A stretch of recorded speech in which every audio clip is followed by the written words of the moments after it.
দিদি নিজেই বলেছে যে গুরু দুধ দেয় তার লাথিও সহ্য করবে। গ্যাসে 60 টাকা বৃদ্ধি হয়েছে, কেন বৃদ্ধি হয়েছে? মমতা বন্দ্যোপাধ্যায়ের কাছে ক্ষমা করে চাইছে, আপনি যত তাড়াতাড়ি গণতন্ত্রের মাধ্যমে বিদায় হন, রাজ্যবাসী ভালো থাকুক, সুন্দর থাকুক, সুস্থ থাকুক। বোম মারবে আরাবুল আর মরবে সৈফুল, তাই আরাবুল আর সৈফুল ভাইদেরকে বলবো একত্রিত হও, জাগো, বন্দে মাতরম। আমরা 200 বার করব, 200 বার। মাননীয়াকে একটা কথাই বলবো, ভাওতাবাজি দিয়ে পশ্চিমবাংলা থাকা যায় না। টিএমসি যে সমস্ত হিন্দুরা রয়েছে তারা যদি এখনো না বুঝতে পারে যে আমাদের এটা শেষ সুযোগ। মানে হিন্দুকেও ভালোবাসি, মুসলিমকেও ভালোবাসি, খ্রিস্টানকেও ভালোবাসি, সাঁওতালকেও ভালোবাসি। আমরা 26শে সেক্স দেখে ছাড়বো, আর ওই 500 টাকা লক্ষ্মী ভান্ডার আমাদের মা বোনেরা দেখে ওর বাপের টাকাই দিচ্ছে না। রাষ্ট্রবাদী মুসলিম তাদের কিন্তু ভোট এই বিজেপিতে পড়েছে। 50টা সিট ওরা পাবে না, ওরা এখন শুধুমাত্র রাতের ঘুম ওদের উড়ে গেছে। বিশেষ করে আজকে তো মমতা ব্যানার্জি, অভিষেক ব্যানার্জি সারা রাত ঘুমাবে না।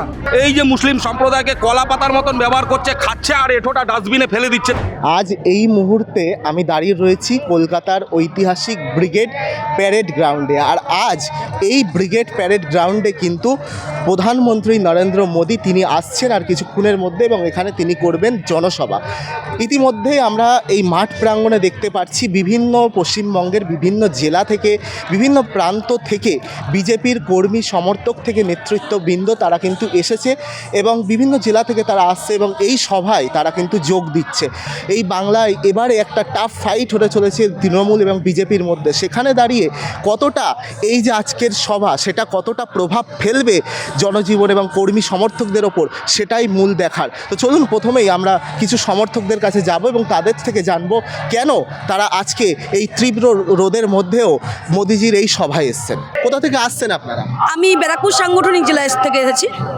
তো আজকে যে এই যে সভায় এসছেন, এই সভা নিয়ে কি বলবেন এবং কেন এসছেন, কি আশা? আমরা পুরোপুরি আশাবাদী, আমাদের পশ্চিমবাংলায় ভারতীয় জনতা পার্টি বিপুল সংখ্যক ভোটে জিতছে, 200টা সিট আমরা নিচ্ছি। তৃণমূল বলছে 50 আটকে দেবে, কি বলবেন? দেখুন, ওরা অনেক কিছুই বলবে, ওরা তো সবসময় কখন মিথ্যাচারণা দিয়ে। এই যে 2021 সালে প্রথম ভাতা চালু করলো কি লক্ষ্মী ভাণ্ডার, এখন আবার 2026-এ ওনার ভয় লেগে গেছে দিদির, তো এখন যুব ভাতা শুরু করেছে। ভাতা দিয়ে মানুষকে বোঝানো যায় না, ভাতা দিয়ে মিথ্যাচারণা করা যায়। এখন গ্যাস নিয়ে পড়েছে, গ্যাসে 60 টাকা বৃদ্ধি হয়েছে, কেন বৃদ্ধি হয়েছে? পাশ্চাত্য দেশে যুদ্ধ লেগেছে, সেই বিষয় সেখান থেকে গ্যাস বা পেট্রোল ডিজেল পাওয়া যাচ্ছে না, এই কারণে আমাদের দাম বাড়ছে। তো সেটা শুধুমাত্র গ্যাসের দাম 60 টাকা বেড়েছে এবং বলছে যে গ্যাস পাওয়া যাচ্ছে না। আমরা সবাই এখানে, আমি আম জনতাদের জিজ্ঞেস করুন, এখানে আমাদের শুধু ভারতীয় জনতা পার্টির কার্যকর্তারা শুধু নয়, ভারতীয় জনতা পার্টি ছাড়াও এখানে নর্মাল এমনি সাধারণ মানুষও আজকে ভিড় জমিয়েছে শুধু নরেন্দ্র মোদীজিকে দেখার জন্য। এটা আমাদের কাছে খুব ভালো বার্তা। লক্ষাধিক, প্রায় 20 লক্ষ লোক এখানে আজকে ব্রিগেডে জমায়েত হয়েছে। আমরা ভারতীয় জনতা পার্টি করি, আমরা নিজেরাই দাঁড়ানোর জায়গা পাচ্ছি না। মানুষের বোঝা উচিত, দিদি নিজেই বলেছে যে গুরু দুধ দেয় তার লাথিও সহ্য করবে। তার মানে দিদির এটা ডিক্লেয়ার করে দিয়েছে, দিদি শুধুমাত্র একটা সম্প্রদায়কেই প্রেজেন্ট করে, সেটা হলো মুসলিম সম্প্রদায়। কিন্তু আমাদের ভারতীয় জনতা পার্টি নরেন্দ্র মোদী বলেন সবকা সাথ সবকা বিকাশ, সবার উন্নতির জন্যই নরেন্দ্র মোদী এগিয়ে যাচ্ছে। তাই জন্য মানুষ বুঝতে পেরেছে যে এখনও যদি টিএমসির যে সমস্ত হিন্দুরা রয়েছে তারা যদি এখনও না বুঝতে পারে যে আমাদের এটা শেষ সুযোগ। মোদিজি সমস্ত রকম ব্যবস্থা করে দিয়েছে, সমস্ত রকমভাবে আমাদের এগিয়ে নিয়ে যাচ্ছে। এবার এত সিকিওর প্রধানমন্ত্রী পাওয়া সত্ত্বেও যদি আমরা না তার কদর দিই তাহলে আর কোনো দিনই হবে না। এইটাই সুযোগ। আর মানুষ বুঝে গেছে, দলে দলে প্রচুর রোদের প্রকোপেও মানুষ প্রচুর আসছে, দলে দলে অনেক গাড়ি আটকে দেওয়া হচ্ছে, সেখানে ঢুকতে দিচ্ছে না। আমি নিজে বাইক চালিয়ে আমরা দুজনে আসলাম, এত দূরে এসে দেখলাম যে প্রচুর গাড়ি দলে দলে জয় শ্রীরাম স্লোগান দিতে দিতে আসছে। আমরা পরিবর্তন চাচ্ছি পশ্চিমবাংলায়, কেননা মানুষ আর রইল না পশ্চিমবাংলায়, কেউ মানুষ নয়। আর এইরকম পরিস্থিতি দাঁড়িয়ে গেছে, মানুষ রাস্তা থেকে বেরোলে মনে করো আমাদেরকে সব কিছু দিতে হয়, নাহলে আমরা চলতে পাই না। আর এই মানে কথাটাও আমরা ঠিক মতন বলতে পারছি না। কোথা থেকে আসছেন? মেমারি বিধানসভা থেকে আসছি। মেমারি বিধান মানে বর্ধমান? হ্যাঁ, বর্ধমান, পূর্ব বর্ধমান। তো বর্ধমান থেকে এত দূর এলেন আজকের এই সভায়, কি আশা, কি উদ্দেশ্য? আমরা হচ্ছে কি নিশ্চিত আমাদের এই 2026 বিধানসভা বিজেপি জিতবে, বিজেপির মুখ্যমন্ত্রী হবে 100%। বিজেপির মুখ্যমন্ত্রী হবে বলছেন, হ্যাঁ। আপনারা সাধারণ কর্মী হিসাবে আপনারা কাকে বিজেপি থেকে মুখ্যমন্ত্রী হিসাবে কাকে চাইছেন আপনারা? আমি তো শুভেন্দু অধিকারীকে চাইছি, মানে উনি একদম আমাদের হিন্দু এবং হিন্দুকে বাঁচাবে এবং মুসলিমকেও ভালোবাসে। আজকের দিন থেকেই কিন্তু আমাদের আসল পরিবর্তন শুরু হবে। এই দেখতে পাচ্ছেন মানুষের ঢল, এই মানুষের ঢল কিন্তু বলে দিচ্ছে যে আগামীকাল কী হতে চলেছে। আজকে থেকে নতুন বাংলার সূচনা হবে। আমাদের মাননীয় প্রধানমন্ত্রী মোদিজি আসছেন, ওনার হাত ধরে শুধুমাত্র ভারতীয় জনতা পার্টি নয়, সাধারণ মানুষের যে ঢল রাস্তা আমরা দেখলাম আজকে, এখানে পরিষ্কার যে আমরা ক্ষমতায় অলরেডি এসে গেছি, শুধু সময়ের অপেক্ষা। ভারতীয় জনতা পার্টি ক্ষমতায় আসছে, এটা আমাদের ভালো বার্তা। আর মাননীয়াকে একটা কথাই বলবো, ভাওতাবাজি দিয়ে পশ্চিমবাংলা থাকা যায় না, অনেক হয়েছে। আপনি শিক্ষা চুরি থেকে শুরু করে সোনা চুরি, নারী নির্যাতনে তো পুরো পশ্চিমবাংলা চেয়ে গেছে। এবার আপনি শান্ত হন, আমাদের ভারতীয় জনতা পার্টি পশ্চিমবাংলা ক্ষমতায় আসছে, কোনো চিন্তা নেই। আমাদের এবার এখানে কর্ম হবে, এখানে শিক্ষা হবে, এখানে স্বাস্থ্য হবে। পশ্চিমবাংলা আমাদের ইউপি আপনারা দেখেছেন, দৃষ্টান্তমূলক জায়গা ইউপি, যেখানে শিক্ষা বলুন, স্বাস্থ্য বলুন, কর্ম সব ক্ষেত্রে এখন এগিয়ে আছে। দিদির সরকার শুধু ভাতাতে চলছে, শিক্ষিত যুবকদের ভাতা দিচ্ছে, নারীদের ভাতা দিয়ে আটকে রেখেছে। ভাতার সরকার বেশি দিন চলে না। মানুষ কর্ম চায়, শিল্প চায়, শিক্ষা চায়, নারীরা সুরক্ষা চায়। আর আমরা সেই নারী সুরক্ষার জন্যই কাঁধে কাঁধ মিলিয়ে লড়ছি। আগামী দিনেও আমরা জানি যে আমরা সোনার বাংলা করতে গেলে মোদিজির হাত শক্ত করতে হবে। পশ্চিমবঙ্গে মানুষের বাঁচার যে 4টে বেসিক জিনিস, স্বাস্থ্য, শিক্ষা, খাদ্য এবং বাসস্থান, যে কোনো গভর্নমেন্ট আসুক তার দায়িত্ব এবং দায় প্রত্যেকটা জনসাধারণ নাগরিক এবং শ্রমজীবী শ্রমিক মানুষকে তাদেরকে সমস্ত সাহায্য এগুলো তুলে দেওয়া। কিন্তু মমতা বন্দ্যোপাধ্যায় 15 বছর ক্ষমতায়নের পর পশ্চিমবঙ্গের শিক্ষা, স্বাস্থ্য, খাদ্য এবং বাসস্থানকে লুণ্ঠিত করেছে। নেতারা কোটি কোটি টাকা চুরি করার পর বাড়িতে রেখেছে এবং বাদবাকি টাকা চুরি করার পরে মমতা বন্দ্যোপাধ্যায় একদমই নির্ভেজালভাবে বলছে তো আমি এগুলো তো করিনি, আমার দলকে ফাঁসিয়েছে। তারপরে কোটি কোটি টাকা দিয়ে সুপ্রিম কোর্টে তিনি তার লয়ারকে দাঁড় করেছেন। এটা রাজ্যের লজ্জা, গণতন্ত্রের লজ্জা এবং পশ্চিমবঙ্গের লজ্জা। এবং আরামবাগবাসী আমরা যে আজকে এসেছি, এই পরিবর্তন শুধু আরামবাগবাসী নয়, 294 বিধানসভা কেন্দ্রের প্রতিটি নাগরিক, মা থেকে মাসি, 8 থেকে 80 সবাই চাইছে এবং মমতা বন্দ্যোপাধ্যায়ের কাছে ক্ষমা করে চাইছে আপনি যত তাড়াতাড়ি গণতন্ত্রের মাধ্যমে বিদায় হন, রাজ্যবাসী ভালো থাকুক, সুন্দর থাকুক, সুস্থ থাকুক, এটাই আমাদের কামনা এবং আশা পশ্চিমবঙ্গবাসীর হিসাবে। আরামবাগ থেকে আমি এই কথাটাই বলছি। যেভাবে আমাদের তৃণমূল আমাদের উপর অত্যাচার করছে, যেভাবে খুন সন্ত্রাসী, মায়েদের সম্মান নেই, চুরিতে ভরপুর, তাই এই সরকারের পরিবর্তন আমরা চাইছি। তো এই সরকারের যে পরিবর্তন চাইছেন, তো বিজেপিকে চাইছেন, তো বিজেপি যদি আসে উন্নয়ন হবে? একদম 100%।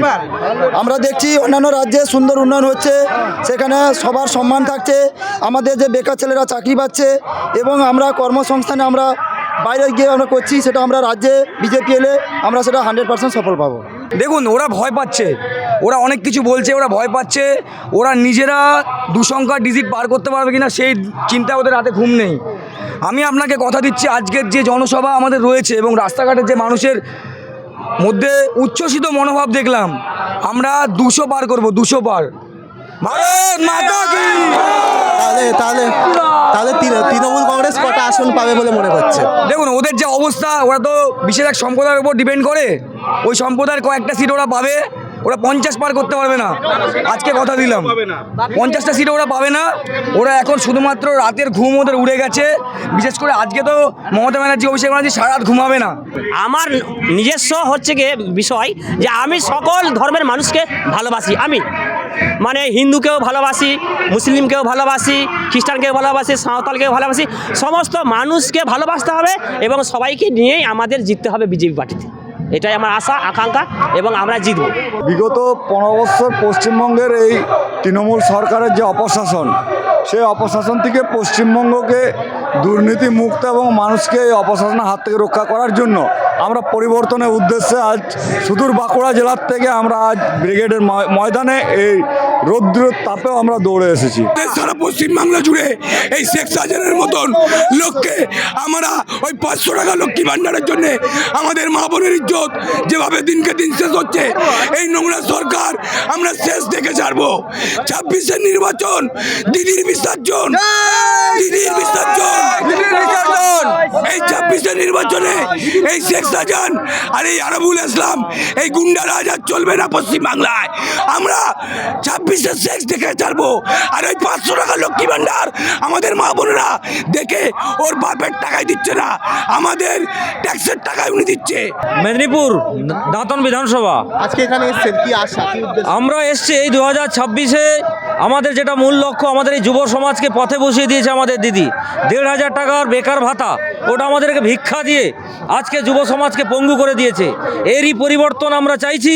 তাই যুব সমাজ, আমরা সকল সমাজ এক স্তরে মানুষ এসে আজকে এই নরেন্দ্র মোদীজির আমরা নেতৃত্বে সারা ভারতবর্ষ যেভাবে এগিয়ে যাচ্ছে, তা আমরা পশ্চিমবাংলা কিন্তু সেই জায়গায় অনেকটা পিছিয়ে পড়ছি। তাই আমরা আর চাইছি না যে এই সরকার থাকুক, আমরা 2026-এ পরিবর্তন চাইছি, তারই লক্ষ্যে আমরা এই সভায় এসেছি। মমতা বন্দ্যোপাধ্যায়কে একমাত্র একজনই ব্যক্তি, যার বাড়ি হচ্ছে নন্দীগ্রাম, পূর্ব মেদিনীপুর জেলা। আপনারা জানেন শুভেন্দু অধিকারী, যার পাঠশালায় তিনি পড়েছিলেন। আর শুভেন্দু অধিকারী একাই 294 বিধানসভা কেন্দ্রে অবজারভার। আর এটা জেনে নিয়েছেন, যার কাছ থেকে শিক্ষা নিয়েছেন তাকেই তিনি শিক্ষা দেবেন। এবং গণখবর দিয়েছিলেন নন্দীগ্রামে, এবং সারা পশ্চিমবঙ্গের গণখবর দেবে আজকের এই মাটিতে, যিনি হচ্ছে কলকাতা কালীঘাট থেকে দেখছেন বা হয়তো নবান্ন থেকে দেখছেন। আর তার ক্যামেরা, তার পুলিশ, তার দলদাস পুলিশ, তারাও আজকাল কাউন্টিং করছে। রাজ্যবাসী আজকাল এসছে, তারা বলবে, কিন্তু মানুষ আজ তৈরি হয়ে গেছে। পৃথিবীর যে কোনো শক্তি আসুক, মমতা বন্দ্যোপাধ্যায় রাখার মতো ক্ষমতার কারণ নেই, তিনিও থাকতে চাইছেন না। আর যা কিছু করছেন নাটক, শুধু কোনো রকমভাবে পালানোর চেষ্টা করছে। শুভেন্দু অধিকারী আগের বারে মানে 2021-এ নন্দীগ্রামে মমতা বন্দ্যোপাধ্যায়কে হারিয়েছে, যেটা বারংবার তিনি বলেন।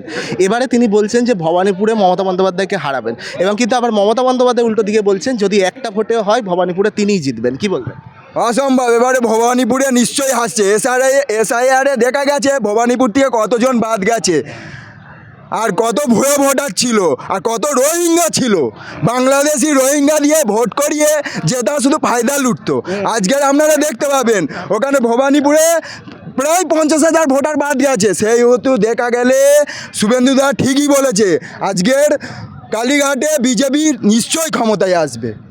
বিজেপির ভোট ব্যাংকটা যদি আপনি খুব কাছ থেকে দেখেন, বিজেপি যদি 38% ভোট যদি পেয়ে থাকে না, 38%ই সনাতনীদের ভোট। সনাতনী মানে এই নয় যে সনাতনী হিন্দুদের ভোট, 1% যারা অন্তত জেহাদি মানসিকতার নয়, রাষ্ট্রবাদী মুসলিম, তাদের কিন্তু ভোট এই বিজেপিতে পড়েছে। এবার বাকি যে 15% to 20% হিন্দু ভোট আজ তৃণমূলে পড়ছে, সেই ভোটটাও আমাদের দিকে 5% ভোটের খেলা হবে। 5% ভোটের হিন্দু ভোট বিজেপির দিকে এলেই আমাদের প্রতিটা জেলায় জয়লাভ হবে।